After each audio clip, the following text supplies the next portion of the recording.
ओम शांति। 27 जनवरी 2023 के ईश्वरीय महावाक्य। पहले सुनते हैं मुरली के मुख्य पॉइंट्स। बाबा ने कहा, तुम अभी बेहद के बाप के वारिस बने हो। उनसे वर्षा लेने के लिए माता पिता को याद करना पड़े। अनेक जन्म तो हद का वर्षा लिया, अभी बेहद के बाप से बेहद का वर्षा लेना है। तुम बच्चे जानते हो, अब हमारे लिए नई राजधानी स्थापन हो रही है। इतने ढेर बच्चे सब राजाई प्राप्त कर रहे हैं। दूसरी तरफ विनाश की भी फुल तैयारी है। बाप ही आकर भारत को हीरे जैसा बनाते हैं। कल्प कल्प तुम सबको सुखी बनाना यह बाप का ही काम है। इसलिए तो दुख से लिबरेट कर सुखी बना रहे हैं। बाबा ने कहा, तुम्हारे 84 जन्म पूरे हुए, अब वापस घर जाना है। तो बाप और वर्षे को याद करते रहो, तभी तुम्हारे विकर्म विनाश होंगे। बाप तुमको समझदार बनाने आए हैं, इसलिए हर एक बात को अच्छी रीति समझना है। यहाँ अंधश्रद्धा की कोई बात नहीं है। वास्तव में तुम पांडवों की कोई से लड़ाई है नहीं। तुम तो योग बल द्वारा बेहद के बाप से वर्षा लेते हो नई दुनिया का। और लास्ट में बाबा ने कहा, अब तुमको ड्रामा के आदि मध्य अंत की स्मृति आई है, अर्थात तुम स्वदर्शन चक्रधारी बने हो। इस स्वदर्शन चक्र से तुम माया का गला काटते हो। बाकी यहाँ कोई हिंसा की बात नहीं, यहाँ तो पढ़ाई है। तुम्हें अच्छी रीति पढ़ना है और बाप से वर्षा लेना है। और अब सुनते हैं महावाक्यों को विस्तार से। मुरली का सार। मीठे बच्चे, पारस बुद्धि बनने के लिए बाप जो समझाते हैं उसे अच्छी तरह से समझना है। स्वयं में धारणा कर दूसरों को कराना है। प्रश्न, कौन सा एक राज बहुत ही गुह्य, गोपनीय और समझने का है? उत्तर, निराकार बाप सभी का माता पिता कैसे बनते हैं, वह सृष्टि की रचना किस विधि से करते हैं, यह बहुत ही गुह्य और गोपनीय राज है। निराकार बाप माता बिगड़ सृष्टि तो रच नहीं सकते। कैसे वह शरीर धारण कर उसमें प्रवेश कर उनके मुख से बच्चे अडॉप्ट करते हैं। यह ब्रह्मा पिता भी है तो माता भी है। यह बात बहुत ही समझकर सिमरन करने व स्मृति में रखने की है। गीत। तुम ही हो माता पिता, तुम ही हो बंधु सखा, तुम ही हो। ओम शांति। जिसको मात पिता कहते हो तो जरूर फरमान पिता ही करेंगे। यह तो माता पिता कंबाइंड हैं। यह बात मनुष्यों के लिए समझना बड़ा डिफिकल्ट है और यही मुख्य बात है समझने की। निराकार परम पिता परमात्मा जिसको पिता कहा जाता है उनको माता भी कहते। यह वंडरफुल बात है। परम पिता परमात्मा मनुष्य सृष्टि रचेगा तो माता जरूर चाहिए। यह बात बड़ी गुह्य है और कोई की बुद्धि में कभी आ न सके। अब वह है सभी का बाप, माता भी जरूर चाहिए। वह पिता तो है निराकार, फिर माँ किसको रखें? शादी तो नहीं की होगी। यह हैं अति गुह्य गोपनीय समझने की बातें। नए नए तो समझ न सके, पुराने भी मुश्किल समझकर और उस स्मृति में रहते हैं। बच्चे ही माँ बाप की स्मृति में रहेंगे ना। भारत में लक्ष्मी नारायण को भी कह देते हैं, तुम मात पिता हम बालक तेरे। तो राधे कृष्ण के आगे भी जाकर कहते हैं, तुम मात पिता। अब वह तो है प्रिंस प्रिंसेस, उन्हों को मात पिता कोई बेसमझ भी ना कहे। मनुष्यों की तो कहने की टेव आदत पड़ गई है, परंतु यह बात ही न्यारी है। लक्ष्मी नारायण को तो उनके बच्चे ही कहेंगे, तुम मात पिता। मनुष्य समझते हैं जिसके पास बहुत धन है, महल माड़ियां हैं, वे स्वर्ग में है। उन्हों के बच्चे कहेंगे हमारे माँ बाप के पास बहुत सुख है, जरूर आगे जन्म में कुछ अच्छे कर्म किए हैं। अच्छा, यह जो गाया जाता है, तुम मात पिता परम पिता परमात्मा रचयिता तो एक है, जिसके हम बच्चे हैं, वह भी निराकार है, हम आत्माएं भी निराकार है। परंतु निराकार फिर सृष्टि कैसे रचते हैं? माता बिगड़ तो सृष्टि रची नहीं जा सकती। वंडर है सृष्टि रचने का। एक तो परमात्मा रचयिता है नई दुनिया का, पुरानी दुनिया में आकर नई दुनिया रचते हैं। परंतु कैसे रचते हैं? ये बड़ी गुह्य बात है, जो निराकार को हम मात पिता कहते हैं। बाप खुद समझाते हैं, मैं बच्चों को अडॉप्ट करता हूँ। पेट से बच्चे निकलने की बात ही नहीं है। इतने ढेर बच्चे पेट से कैसे निकलेंगे? तो कहते हैं, मैं इस शरीर को धारण कर इनके मुख द्वारा बच्चे अडॉप्ट करता हूँ। यह ब्रह्मा पिता भी है, मनुष्य सृष्टि रचने वाला, और माता भी है, जिसके मुख से बच्चे अडॉप्ट करता हूँ। इस रीति बच्चों को अडॉप्ट करना यह सिर्फ बाप का काम है, सन्यासी तो कर ना सके। उन्हों के हैं जिज्ञासु, फॉलोअर्स, शिष्य। यहाँ तो हुई रचना की बात, तो बाबा इनमें प्रवेश करते। यह है मुख वंशावली, जो कहते हैं तुम मात पिता, तो माता यह सिद्ध हुई। वह बाप इसमें प्रवेश हो रचते हैं। यह बूढ़ा प्रजापिता भी ठहरा, फिर माता भी बूढ़ी ठहरी। बूढ़ी ही चाहिए ना। अब बच्चों को मात पिता को याद करना पड़े।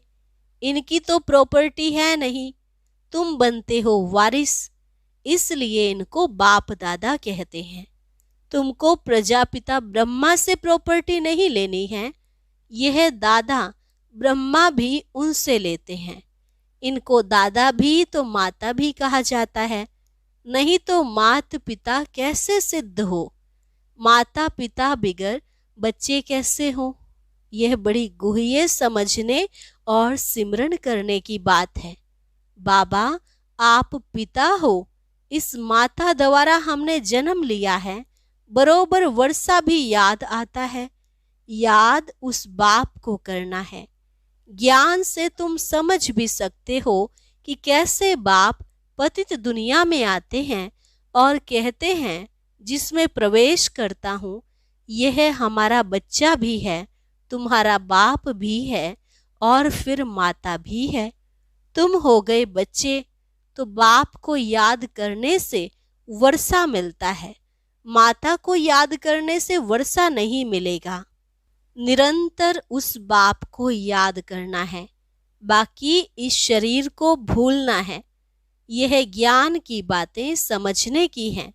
बाप पुरानी दुनिया में आकर नई दुनिया रचते हैं, पुरानी को खलास कर देते हैं, नहीं तो कौन खलास करे? गाया भी हुआ है, शंकर द्वारा पुरानी दुनिया का विनाश। यह ड्रामा में नूंद है, इसलिए गायन में भी आता है। तुम बच्चे जानते हो, हमारे लिए नई राजधानी बन रही है, विनाश की फुल तैयारियां हो रही हैं। तुम इतने ढेर हो, सब राजाई पा रहे हो। ऐसे नहीं अंधश्रद्धा से मान लिया है। कोई ने कहा राम की सीता चुराई गई, सत्य। कोई भी बात ना समझो तो समझने की कोशिश करो, नहीं तो बेसमझ के बेसमझ ही रह जाएंगे। भक्ति मार्ग में तो अल्पकाल का सुख मिलता है, उसका फल उस ही जन्म में व दूसरे जन्म में अल्पकाल के लिए मिल जाता है। तीर्थ यात्रा पर जाते हैं, कुछ समय तो पवित्र रहते हैं, पाप नहीं करते, दान पुण्य भी करते हैं। इसको काग विष्ठा के समान सुख कहा जाता है। यह तुम बच्चे ही समझ सकते हो, क्योंकि तुम बंदर से बदल मंदिर लायक बने हो। सतयुग में तुम पारस बुद्धि थे, क्योंकि पारसनाथ पारसनाथनी का राज्य था, सोने के महल थे। अब तो पत्थर ही पत्थर हैं। पारस बुद्धि से पत्थर बुद्धि कौन बनाते हैं? 5 विकार रूपी रावण। जब सब पत्थर बुद्धि बन पड़ते हैं तब ही फिर पारस बुद्धि बनाने वाला बाप आते हैं। कितना सहज समझकर समझाते हैं, बीज और झाड़। बाकी डिटेल तो समझाते रहते हैं, समझाते रहेंगे। नटशेल में कहते हैं बाप को याद करो जिससे वर्षा मिलता है, माता को याद करने की जरूरत नहीं। बाप कहते हैं बच्चे मुझे याद करो। तो जरूर बच्चों ने माता से जन्म लिया होगा, जन्म लिया बाप से वर्षा लेने के लिए। तो इस माता को भी छोड़ो, सब देहधारियों को छोड़ो, क्योंकि अब वर्षा बाप से लेना है। अब बच्चे समझ गए हैं कि हम आत्मा रूहानी बाप के बच्चे हैं और फिर जिस्मानी माता पिता के भी बच्चे बने हैं। वह बेहद का बाप नई सृष्टि रचते हैं। भारत स्वर्ग था ना, यह लक्ष्मी नारायण स्वर्ग के मालिक थे, अब नहीं है। बेहद का बाप समझाते हैं तुम हर जन्म में हद का वर्षा लेते आए हो। नरक में तो है ही हद का वर्षा, स्वर्ग में हद का वर्षा नहीं कहेंगे, वह है बेहद का वर्षा। क्योंकि बेहद के अर्थात सारे सृष्टि के मालिक हैं और कोई धर्म नहीं है। हद का वर्षा शुरू होता है द्वापर से, सतयुग में है बेहद का। तुम प्रारब्ध भोगते हो, वहां तुमको बेहद की बादशाही है। यथा राजा रानी तथा प्रजा, प्रजा भी कहेगी हम सारे सृष्टि के मालिक हैं। अभी तो प्रजा ऐसे नहीं कहेगी कि हम सारे सृष्टि के मालिक हैं, अभी तो हदें लगी पड़ी हैं। वह कहते हैं हमारे पानी के अंदर नहीं आ सकते, यह टुकड़ा हमारा है। वहां प्रजा भी कहेगी कि हम विश्व के मालिक हैं। हमारे महाराजा महारानी लक्ष्मी नारायण भी विश्व के मालिक। यह अभी हम समझते हैं कि वहां एक ही राज्य रहता है, वह है बेहद की बादशाही। भारत क्या था किसकी बुद्धि में भी नहीं है। तुम बच्चों को अब शिक्षा मिलती है कि बेहद के बाप से वर्षा लो। हम कहते हैं तो जरूर हम ले रहे हैं। बेहद का बाप है ही स्वर्ग का रचयिता। गाया भी जाता है 21 पीढ़ी राज्य भाग्य। पीढ़ी क्यों कहते हैं? क्योंकि वहां बूढ़े होकर मरेंगे, वहां अकाले मृत्यु नहीं होगा, माताएं कभी विधवा नहीं बनेंगे, रोना पीटना नहीं होगा। यहाँ तो कितना रोते पीटते हैं, वहां बच्चों को भी रोने की दरकार नहीं। यहाँ तो बच्चों को रुलाते रहते हैं कि मुख बड़ा हो, वहां ऐसी बातें नहीं। यह तो सब बच्चे समझते हैं कि हम अभी बेहद के बाप से कल्प पहले मिसल वर्षा ले रहे हैं। 84 जन्म पूरे हुए, अब जाना है। निरंतर बाप और वर्षे को याद करने से विकर्म विनाश होंगे। मन मना भव का अर्थ कितना सहज है। गीता में भले झूठ है परंतु उसमें कुछ न कुछ तो सच है ना। मुझ अपने बाप को याद करो। श्री कृष्ण तो ऐसे नहीं कहेंगे कि मुझे याद करो, तुमको मेरे पास आना है। परमात्मा अभी सर्व आत्माओं को कहते हैं, तुम सभी आत्माओं को मच्छरों सदृश आना है। तो जरूर आत्मा परमात्मा बाप को ही फॉलो करेगी। श्री कृष्ण ऐसे नहीं कहेंगे कि मुझ आत्मा को याद करो, उनका नाम ही कृष्ण है। आत्मा कोई भी नहीं कह सकती, आत्माएं सभी भाई भाई हैं। यह तो बाप कहते हैं मैं निराकार हूँ, मुझ परम आत्मा का नाम है शिव। तो श्री कृष्ण कैसे कहेंगे? उनको तो शरीर है, शिव बाबा को तो अपना शरीर है नहीं। शिव बाबा कहते हैं बच्चे तुम्हें भी पहले अपना शरीर नहीं था, तुम आत्मा निराकार थी, फिर शरीर लिया है। अब तुमको ड्रामा के आदि मध्य अंत की स्मृति आई है। बाप सृष्टि कैसे कब और क्यों रचते हैं? सृष्टि तो है ना, गायन भी है। ब्रह्मा द्वारा नई सृष्टि की रचना की, तो जरूर पुरानी सृष्टि से ही नई सृष्टि की रचना करते होंगे। कहते भी हैं मनुष्य से देवता बनाया। बाप कहते हैं मैं तुमको इस पढ़ाई से मनुष्य से देवता बनाता हूँ। पूज्य देवता थे, फिर पुजारी बन गए हो। मनुष्य तो समझते नहीं कि 84 जन्म कैसे लेते हैं। क्या सभी 84 जन्म लेंगे? सृष्टि वृद्धि को प्राप्त करती रहती है, तो सभी कैसे 84 जन्म लेंगे? जरूर जो पीछे आए होंगे उनके जन्म कम होंगे। 25-50 वर्ष के अंदर 84 जन्म कैसे लेंगे? यह है स्वदर्शन चक्र। उन्होंने फिर स्वदर्शन चक्र को एक हथियार का रूप बना दिया है। अब तुम आत्माओं को यह स्मृति आई है कि हमने 84 जन्म ऐसे ऐसे भोगे। अभी चक्र पूरा होता है, फिर से ड्रामा को रिपीट करना है। पहले पहले आदि सनातन देवी देवता धर्म जरूर चाहिए, जो प्राय लोप हो गया है। मनुष्य कहते हैं हे गॉड फादर रहम करो, तो बाप कहते हैं अच्छा तुमको दुख से लिबरेट कर सुखी बनाता हूँ। बाप का काम ही है सबको सुखी बनाना, इसलिए मैं कल्प कल्प आता हूँ। आकर भारत को हीरे जैसा बनाता हूँ, बहुत सुखी बनाता हूँ। बाकी सबको मुक्ति धाम भेज देता हूँ। भक्त चाहते भी हैं भगवान से मिलने, क्योंकि सुख के लिए तो सन्यासियों ने कह दिया है कि यह कागविष्टा समान सुख है। और फिर दूसरा कहते इस ड्रामा के खेल में फिर आए ही नहीं, मोक्ष को पालें। अब मोक्ष तो मिलना नहीं है, यह है बना बनाया ड्रामा। सारे सृष्टि की हिस्ट्री ज्योग्राफी को तुम बच्चे अभी जानते हो कि यह कैसे चक्र लगाती है, जिसको ही स्वदर्शन चक्र कहा जाता है। यह जो दिखाते हैं स्वदर्शन चक्र से सभी के सिर काटे, कंस वध का नाटक दिखाते हैं, ऐसे कुछ भी है नहीं। यहाँ हिंसा की बिल्कुल बात ही नहीं। यह तो पढ़ाई है, पढ़ना है, बाप से वर्षा लेना है।